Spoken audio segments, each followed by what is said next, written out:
Ebyo nga tubitadde ku bbali mu mmotoka z'empaka. Bw'oyogera ku muzannyo gw'emmotoka z'empaka mu ggwanga Uganda, kikubeerera kizibu obutayogera ku linnya Ponsiano Lwakataka, amanyiddwa nga Mafumafu.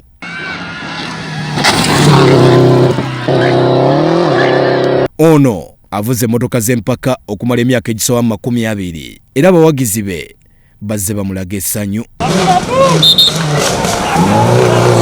Gye buvuddeko, Lwakataka nga nzalwa y'e Masaka teyamalako mpaka eza Masaka Rally oluvannyuma lw'emmotoka ye okuba ingini. Bw'atyo yeetondedde abawagizi be.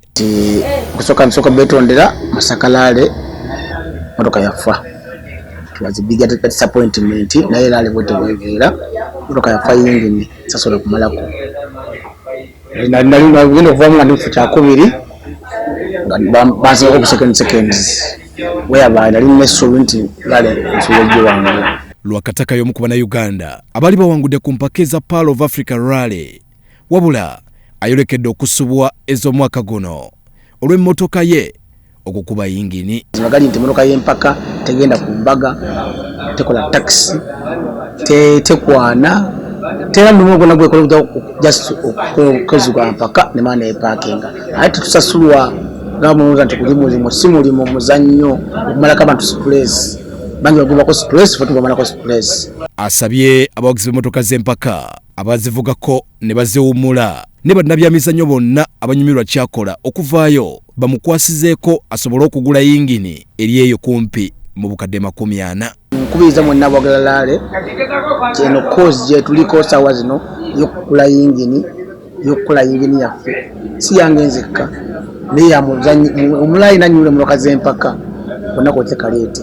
Osobola kuwandika namba y'essimu eno giwandiike 70M 699 eri mu mannya ga Brian Lukwago. Endala eri mu 734 28 eri mu mannya ga Lwakataka Ponsiano. So omanyi nti oyagala Lwakataka oba Mafumafu omulabako Rally yonna eddako konna kwolina kaweerezi tugatte tukule yingini.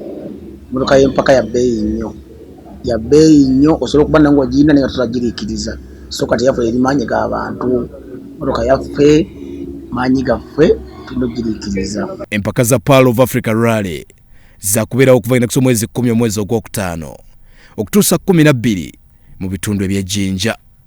Abel Kitaka ne Geoffrey Mugerwa, Salt TV, Omunyo.